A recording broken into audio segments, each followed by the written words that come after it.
Today I'm going to review this mouse. It's a Logitech Z Pro wireless.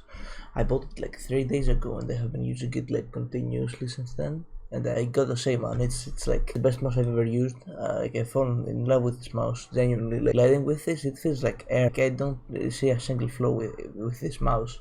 Like yeah, sure, some mice are lighter, but like that's the only weakness of this mouse. And speaking of the weight, like this comes in at 78 grams on my scale. Now, some say this is quite a heavy mouse, but honestly I don't think that going under 75 grams makes it a giant difference in terms of mice. Anyways, I was saying, well, people say this is a relatively heavy mouse by today's standards. Personally, coming from a 125 gram mouse, I think this mouse is like super, no pun intended, like genuinely, it's that good. And mind you, I'm still on my stock mouse fit, which all things considered fucking suck. Now I know once I get my core pads, like this mouse is gonna be a monster for FPS games and also Minecraft.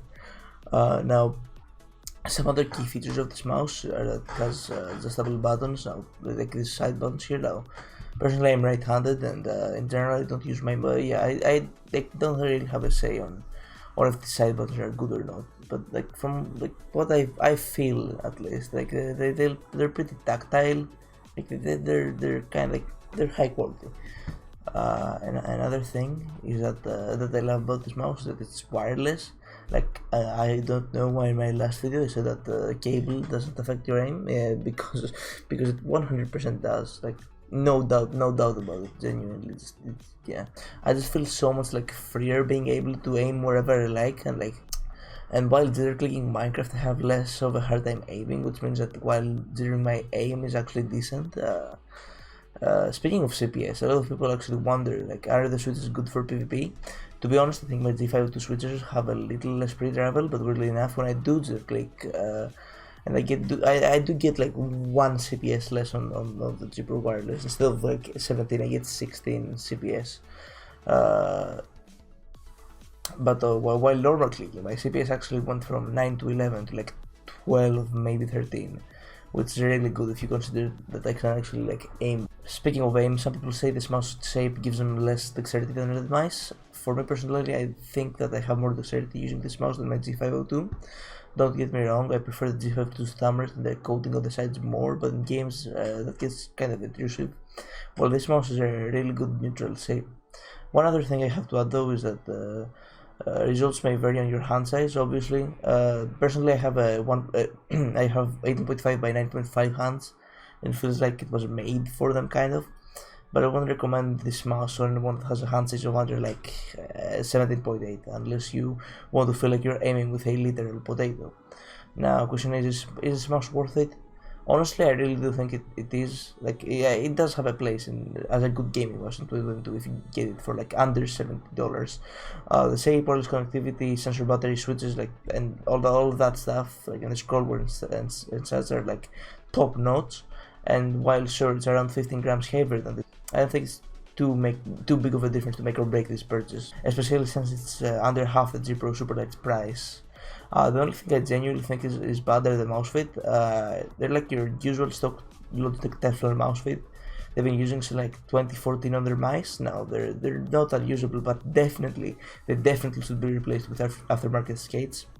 That's not too big of an issue since top-notch mouse skates like core pads only cost like $10 for a pack of 2.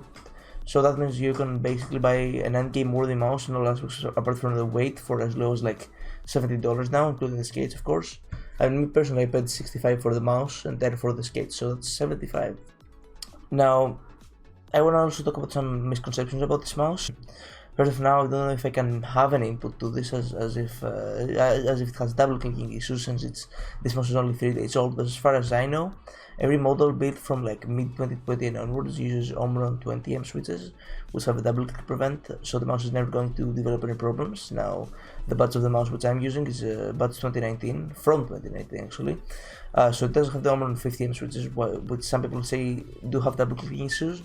And while yes, you can get them to double click if you really do try, they don't do it on their own, and they definitely like don't do it if you just do like this. They just don't.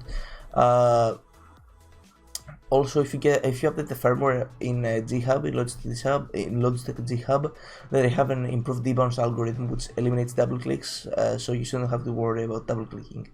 Another concern is the battery, but honestly, a 60-hour battery life is on par with most gaming mice, apart from the really endgame ones like the Razer Viper Ultimate and the G Pro Super Light.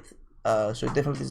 In the 3 days I've been using this mouse, I've been using it for around like 9-10 hours straight gaming, but it only went down by a quarter of its battery, so it may even be more than 60 hours of battery life. This mouse is a batch from 2019, considerably being batch actually 2019.